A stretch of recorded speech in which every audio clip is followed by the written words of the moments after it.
Sebagai gambaran Bapak Ibu sekalian, memang biasanya untuk topik kuis itu sendiri, jika pelatihan dilaksanakan secara offline, memang tidak menjadi bahasan di pelatihan emas dasar.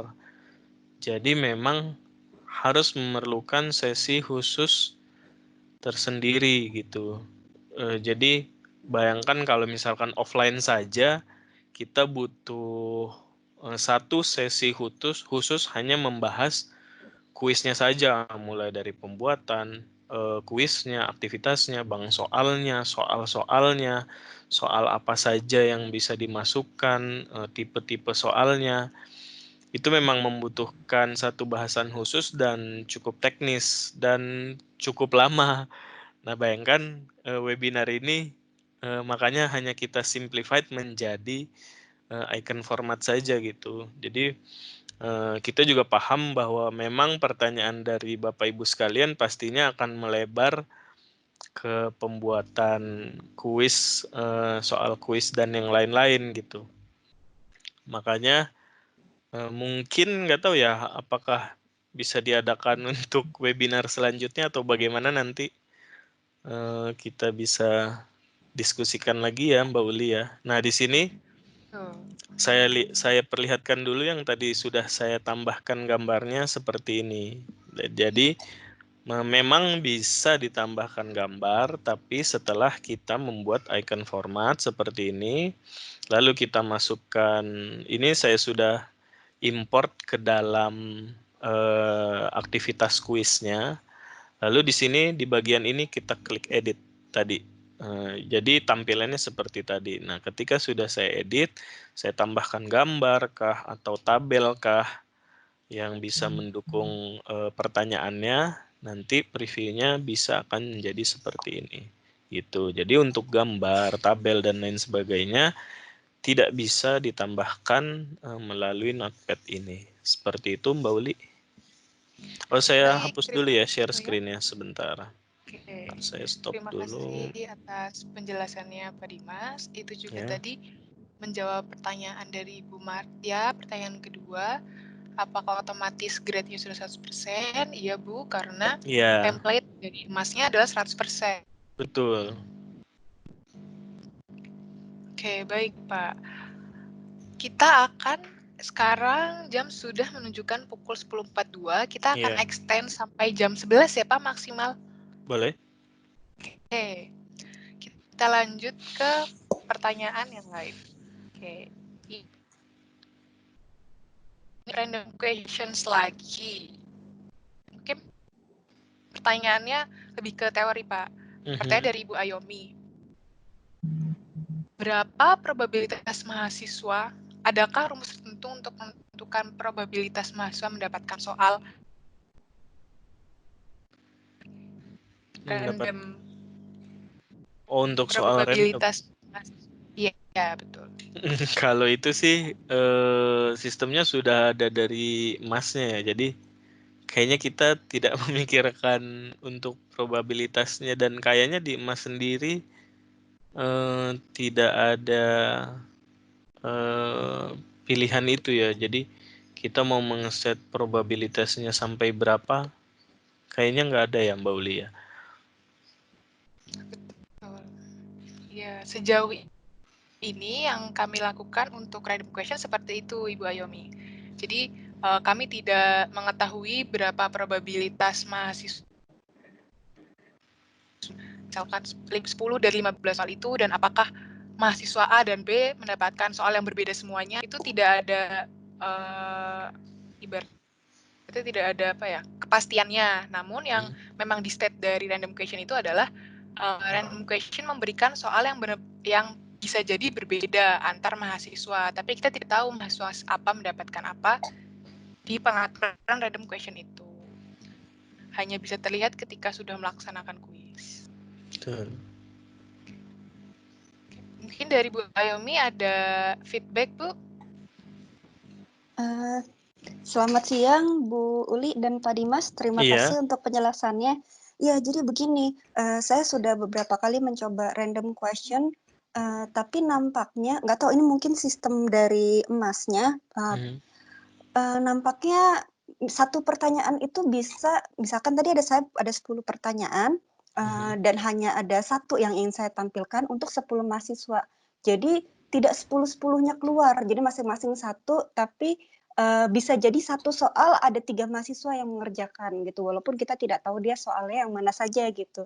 Nah, apakah mungkin bisa dari sistem Masnya tentang random question ini lebih apa ya namanya, karena tadi menyangkut pertanyaan Ibu yang sebelumnya juga, kalau kita bisa ada 100 soal, kita mengeluarkan 60 soal, paling tidak ada soal-soal yang tidak dikeluarkan gitu loh. Tapi saya beberapa kali mencoba, dia soalnya itu lagi gitu maksud saya. Makanya saya coba tanyakan berapa sih probability yang dikeluarkan oleh Mas untuk random question ini gitu. Iya, untuk random question memang dari sistem Masnya yang melakukan itu, dan itu tampaknya memang sudah bawaan dari Masnya. Cuma untuk sarannya kami tampung karena Mas ini kan insya Allah akan di-upgrade lagi servernya untuk menjadi cloud, sehingga mudah-mudahan bisa mengatasi yang saat ini terkadang suka servernya error. Itu memang kita akan kembangkan, dan mungkin untuk random question ini bisa jadi salah satu hal yang bisa kita kembangkan ke depannya gitu. Jadi kita memang menggunakan vendor nanti untuk random question ini, jika memang vendor memiliki suatu solusi, nanti bisa kita terapkan insya Allah di Mas yang sudah berbasis cloud seperti itu. Cuma untuk yang saat ini memang masih default dari Masnya langsung random questionnya seperti itu. Iya, dan satu hal lagi tadi sempat membahas masalah multiple answer, mungkin ada bug juga di multiple answer, karena gini, ketika multiple answer kita kan bisa klik banyak. Nah itu tuh kita tidak bisa kunci, misalkan jawaban kita kan kita udah set ada 3 jawaban atau 2 jawaban. Ternyata semuanya bisa diklik, akhirnya semuanya jadi benar gitu. Oh gitu ya. Iya. Nanti mungkin Ibu bisa menjelaskan lebih detail masalah ini ke helpdesk, nanti akan kita bahas bersama gitu Bu. Itu aja sih masukan dari saya. Terima kasih Pak Dimas. Siap, iya sama-sama Bu Aulia. Iya, terima kasih Ibu Ayomi. Nanti feedback tersebut dan keluhannya akan kami jadikan basis juga untuk mengembangkan emas bersama developer dari vendor luar. Baik, kita lanjutkan ya Pak Dimas. Ya, silakan Mbak Aulia. Pertanyaan dari Ibu Evi. Untuk soal jawab singkat, bagaimana memberi nilai secara manual karena banyak mahasiswa saya yang jawabannya benar tapi tulisannya salah, atau dia memberikan jawaban dengan info tambahan. Juga tadi ditanyakan di bawah mengenai grade, karena kan kalau misalkan ada typo 1 huruf dihitungnya. Halo Mbak Uli, putus-putus Mbak Uli. Oh, putus-putus. Iya. Baik, saya coba ulangi ya Pak. Iya. Oke, untuk permasalahan short question, ini mungkin agak OOT dari item dari materi hari ini. Pertanyaan short questions atau ya, kadangkala ada mahasiswa yang jawabannya sebenarnya betul, tapi karena typo jadinya salah. Ataupun dia memberikan informasi tambahan yang seharusnya hanya menjawab, misalkan ditanyakan apakah nama buah ini anggur, tapi beliau menambahkan anggur yang berasal dari bla bla. Itu kan salah karena tidak sesuai dengan kuncinya ya Pak Dimas. Iya. Nah, bagaimana ya dosen meregrading pertanyaan tersebut? Apakah bisa? Meregrading maksudnya memberi nilai ulang? Iya, betul. Apakah bisa dilakukan Pak sebenarnya? Kalau untuk regrading bisa dilakukan. Coba saya cek dulu.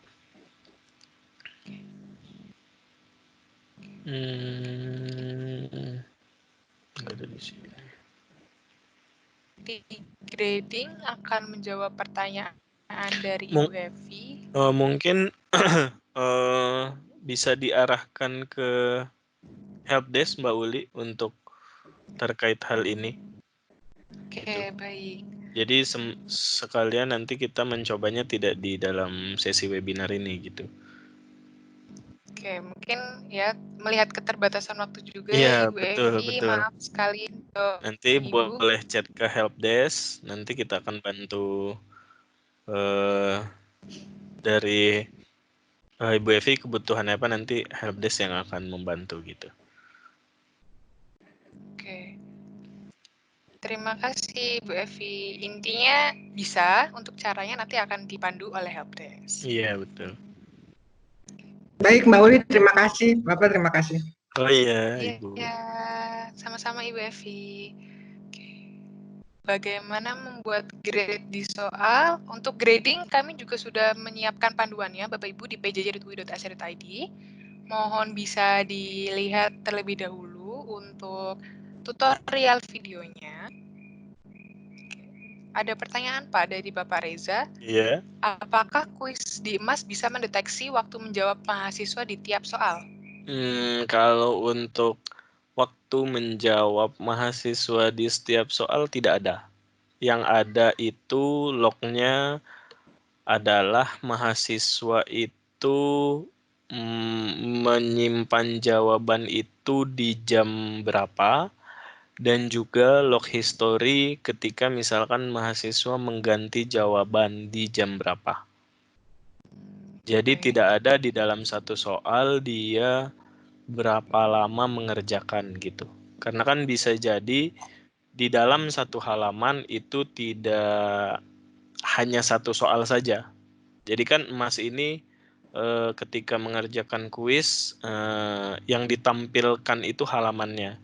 Jadi misalkan Bapak Ibu mengklik satu soal satu halaman, nah itu tidak ada dia berapa lama menghabiskan waktu di soal itu. Tapi ketika dia menjawab di jam berapa itu ada. Nah, kalau misalkan satu halaman itu lebih dari satu soal, misalkan 5 soal, nah itu juga tidak ada dijawab di soal ini dia berapa lama, di soal ini dia berapa lama, itu tidak ada. Oke. Terima kasih Pak Dimas. Oh ya, ada informasi juga, ada sharing dari Ibu Rafaela. Ya. Mungkin untuk Ibu Evi ataupun dosen lain yang ingin bisa PC, personal chat ke Ibu Rafaela karena beliau sudah sering melakukan regrading itu. Terima kasih Ibu atas bantuannya. Iya. Oh, baik Pak. Ini ada pertanyaan terkait icon juga. Pertanyaan dari Ibu Zahro. Ibu Zahro N. Bagaimana membuat question name secara otomatis dengan icon atau GIF format sehingga question name yang muncul di question bank bukan soalnya? Apakah bisa Pak Dimas? Kalau untuk dari icon format sudah langsung. Jadi ketika kita menuliskan pertanyaannya, seperti yang tadi saya contohkan sebelumnya, yang menambahkan gambar, ketika kita menuliskan pertanyaan di icon format, nanti pertanyaan itu akan masuk ke dalam question name dan question text. Kalau misalkan itu kan sudah formatnya dari icon, jadi jawabannya tidak bisa. Kalau misalkan Ibu mau mengganti question name-nya, itu harus manual satu-satu. Seperti itu. Harus dilakukan manual satu persatu. Betul, ya Pak? sama seperti menambahkan gambar, harus dilakukan manual satu persatu. Baik, maka Pak Dimas atas penjelasannya. Jadi gambar juga ya Pak, satu persatu ya Pak. Kenapa Mbak Uli agak patah-patah? Tabel harus satu persatu Oh iya, juga, Pak. betul harus satu persatu. Baik. Untuk pertanyaan Ibu Martia R, apakah ada yang salah jika soal kuis yang sudah saya kerjakan di emas, mahasiswa langsung bisa dapat lihat soal dan jawaban di bagian apa yang harus saya kunci? Mungkin untuk menjawab soal ini, kami harus melihat pengaturan kuis yang Ibu sudah buat, Bu. Maka dari itu pertanyaannya bisa dikirimkan melalui helpdesk. Nanti kami lihat terlebih dahulu pengaturan apa yang tidak sengaja kepencet atau belum dinonaktifkan. Mungkin bisa dijawab secara personal melalui helpdesk agar kami bisa melihat pengaturan kelasnya terlebih dahulu. Betul. Oke, kita lanjut ya, Pak. Question name sudah. Bagaimana cara import soal esai? Icon format hanya digunakan untuk multiple choice saja ya, Pak? Betul. Kalau true or false, apakah bisa menggunakan icon format juga, Pak? Kami belum pernah mencoba, cuma setahu saya tidak bisa. Baik, jadi sampai saat ini digunakan. Kalaupun bisa mungkin akan terbaca seperti multiple choice, tidak seperti true false gitu. Kalau misalkan di emas sendiri, kalau misalkan kita membuat pengaturan soal kuis true false itu dia langsung ada tulisannya. Jika true, manakah jawaban yang benar? Jika true, feedbacknya apa? Jika false, feedbacknya apa? Kalau misalkan dia di icon format, akan menjadi multiple choice biasa, akan menjadi seperti tadi question name. Jadi true 100%, false 100%. False 0 gitu, non gitu. Jadi ketika misalkan mau dibuat tidak sesuai sebagai pertanyaan true false yang dilakukan secara manual. Seperti itu jawabannya. Karena kalau misalkan kita lihat di bagian pertanyaan, sebenarnya pertanyaan itu apa, tipenya bisa kita lihat secara langsung di bagian edit question-nya tadi. Jadi ketika misalkan kita masuk ke sebuah kuis, lalu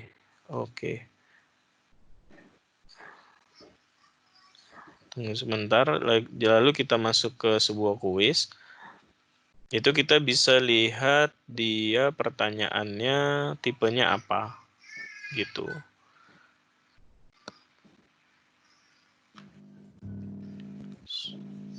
Baik.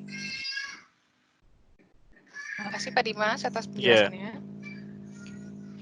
Ini untuk pertanyaan dari Pak Budiawan. Jika ada soal esai, bagaimana pencegahan copy paste? Untuk copy paste kemarin sudah dijelaskan ya Pak Dimas di webinar Betul, 4. di webinar keempat bisa diikuti caranya. Apabila Pak Budi belum mendapatkan link rekaman webinar tersebut, bisa PC ke saya, Pak, nanti saya kirimkan linknya, karena kami juga harus mengkurasi apakah permintaan itu benar berasal dari dosen atau tendik, agar mencegah mahasiswa mendapatkan link video tersebut. Silahkan bisa PC ke saya, Pak Budiawan. Betul, karena topik webinar 4 cukup sensitif tentang dugaan kecurigaan kecurangan terhadap ujian mahasiswa. Kalau misalkan linknya tersebar, mahasiswa bisa cari cara lain. Itu jadinya. Mungkin ini adalah 2 pertanyaan terakhir ya Pak, karena nanti di akhir dari sesi ini saya akan menampilkan sedikit mengulas lagi bagaimana cara menggunakan random question, karena tadi banyak sekali yang bertanya mengenai random question. Oh iya, boleh. Pertanyaan 2 terakhir dari Ibu Rafaela, ketika mahasiswa masih mengerjakan soal, apakah dosen bisa mengecek dia sedang mengerjakan soal mana, halaman berapa, dan jawaban apa yang dia pilih? Tidak bisa. Yang bisa Dilakukan hanya mengecek apakah mahasiswa tersebut sedang ujian atau tidak. Dia tidak bisa melihat mahasiswa sedang melakukan apa. Baik. Jadi hanya bisa terlihat sudah mengerjakan atau belum atau sedang ya, Pak? Betul. Oke. Pertanyaan terakhir, Pak. Ya. Apakah kita bisa mengetahui total jumlah jawaban benar yang dikerjakan mahasiswa? Bisa. Mungkin yang dimaksud Ibu Dwi ada di grading ini ya, Pak? Betul. Di result. Apakah dari Ibu Dwi ada klarifikasi pertanyaan terlebih dahulu? Saya tidak menemukan itu, Pak, ketika di kolom analisis itu. Mohon maaf sebentar. Ya. Jadi di kolom hasil jawaban mahasiswa itu cuma ada langsung grading yang tidak ada jumlah benarnya. Misalnya dari 100 soal dia berapa soal yang dia jawab benar, itu tidak bisa dilihat. Saya harus satu-satu per mahasiswa nomor 1 jawab benar, begitu baru bisa kelihatan total jawaban benar. Padahal kadang untuk penilaian itu kan kita tidak menggunakan yang di emas gitu, kita pakai nilai batas lulus yang diberlakukan di kelas kita sendiri gitu. Oh, mungkin untuk hal ini bisa di chat ke helpdesk Bu untuk dilakukan pengecekan di kelasnya. Baik Pak, terima kasih. Ya, sama-sama Ibu. Oke, baik. Ada satu pertanyaan muncul. Ini pertanyaan terakhir sekali, mohon Bapak Ibu. Ini pertanyaan terakhir dari mungkin Ibu kalau Robiatu. misalkan ada pertanyaan atau misalkan sesuatu yang terjadi di kelasnya bisa langsung ditanyakan ke helpdesk sekalian gitu. Jadi tidak perlu ditanyakan di sini lagi gitu. Mengingat waktunya juga sudah habis. Baik, terakhir sekali ini, Pak. Ya. Kuis pada emas ini apakah ada tampilan timernya untuk mahasiswa sesaat mengerjakan seperti ada? Jika iya, Mm-mm. di bagian manakah, Pak? Karena ada mahasiswa yang mengeluh kuis di emas timer tidak terdisplay. Kuis di emas timer tidak terdisplay. Mungkin bisa diinfokan ke helpdesk link kelasnya. Nanti kita akan lakukan pengecekan apakah benar mahasiswa tersebut. Jadi kita bisa login as student, lalu kita bisa melakukan tag quiz. Nanti kita bisa lihat apakah memang tidak ada atau mahasiswanya yang mencoba untuk tidak jujur, gitu. Karena pas webinar kemarin itu kalau nggak salah, saya juga menunjukkan bahwa timernya itu ada di sebelah kiri bawah di bawah pertanyaan. Gitu. Jadi bagi Ibu siapa ini? Maaf, Mbak Uli yang nanya. Dari Ibu Robiatu. Iya, jadi mungkin bisa diinfokan ke helpdesk, nanti kita akan lakukan pengecekan seperti itu. Baik, terima kasih Pak Dimas atas penjelasannya. Iya. Mungkin di sini seperti janji saya terakhir tadi, saya akan sedikit menampilkan bagaimana sih cara memasukkan random questions ke dalam kuis emas. Iya. Untuk informasi random question ini salah satu cara yang bisa dilakukan Bapak atau Ibu untuk mengambil beberapa soal dari kategori yang sudah dibuat. Oke, ini apakah layar saya terlihat, Pak Dimas? Belum tampaknya. Nah, sudah. Sudah, oke. Sudah. Jadi ini saya langsung masuk ya Bapak Ibu ke bagian edit quiz untuk menambahkan soal. Yang perlu Ibu atau Bapak lakukan silahkan klik add. Kemudian klik a random question, ini yang ketiga. Nah, kemudian Bapak atau Ibu silahkan pilih kategorinya. Misalkan saya pilih yang ada di sini, soal UTS 7. Saya pilih kategori. Di sini terlihat dalam kurung 7. Ini berarti ada, coba, ada 7 pertanyaan yang di dalam kategori tersebut. Nah, kemudian Bapak atau Ibu silahkan isi di sini number of random questions yang akan diambil. Misalkan dari 7 pertanyaan tersebut, saya akan ambil 3. Selesai. Kemudian klik add random question.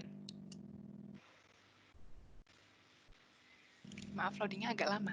Nah, seperti itu Bapak Ibu. Nah, di sini muncul 3 soal dari 7 soal yang sudah dibuat.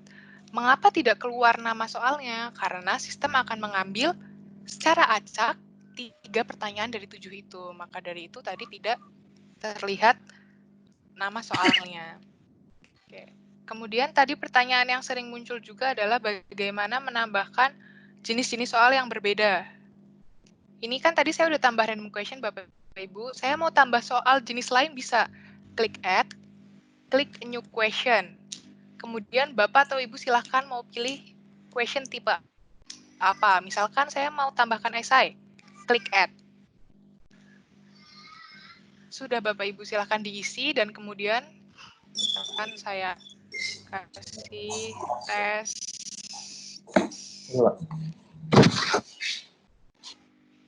Kemudian saya klik save change. Nah, kemudian muncul. Jadi pada dasarnya Bapak atau Ibu bisa menggunakan lebih dari satu jenis soal. Ini random question multiple choice, ini esai, dan lainnya. Mungkin seperti itu untuk me-wrap up pertanyaan yang sering muncul hari ini. Baik, Pak Dimas, terima kasih banyak atas penjelasannya. Siap, sama-sama Mbak Uli. Oke, terima kasih banyak untuk Bapak Ibu yang sudah hadir pada kesempatan hari ini.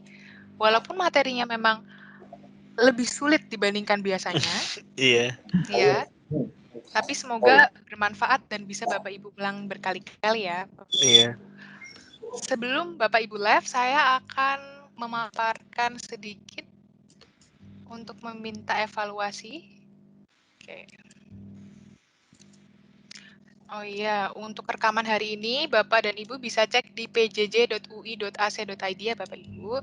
Nanti akan kami upload ke situ, begitu pula dengan webinar 1, 2, dan 3. Untuk 4, bagi Bapak Ibu dosen atau tendik yang belum mendapatkan link atau tautan webinar, silahkan PC ke saya melalui Teams ini agar saya berikan linknya. Dan akan saya pastikan terlebih dahulu apakah Bapak Ibu benar-benar dosen dan tendik dari UI.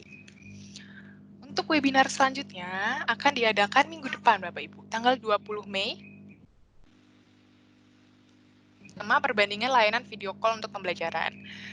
Silakan Bapak Ibu yang belum mendaftar bisa mendaftar di ui.id/daftarwebinar DPASDP. Nanti akan kami kirimkan linknya melalui email, mohon dicek. Untuk hari ini,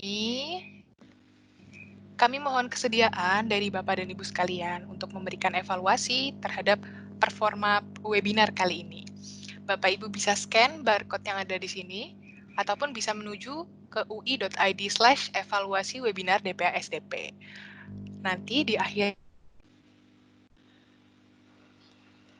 ini ada link yang bisa Bapak Ibu mendownload materi webinar-webinar sebelumnya dan juga webinar ini. Mungkin sekian dari saya, Bapak Ibu. Mohon maaf apabila ada kesalahan ataupun molor sampai jam 11.08, tapi semoga materinya bermanfaat. Terima kasih juga untuk Pak Dimas selaku narasumber pada hari ini yang sangat sabar menjelaskan step by step yang sebenarnya bahkan itu tidak pernah diajarkan secara detail di pelatihan. Ini pertama kalinya. Belum pernah, betul. Betul. Ini adalah trial pertama kita untuk memberikan informasi lebih dalam terkait icon format ini yang semoga bisa bermanfaat walaupun memang sulit. Kami aku memang sulit ya Pak ya? Iya. Baik, terima kasih banyak untuk Bapak Ibu yang sudah bergabung bersama kami hingga akhir acara. Mohon maaf kalau ada kesalahan. Sampai jumpa minggu depan dan mohon isi evaluasinya. Terima kasih Bapak Ibu semuanya. Terima kasih Bapak Ibu. Assalamualaikum warahmatullahi wabarakatuh. Waalaikumsalam warahmatullahi wabarakatuh.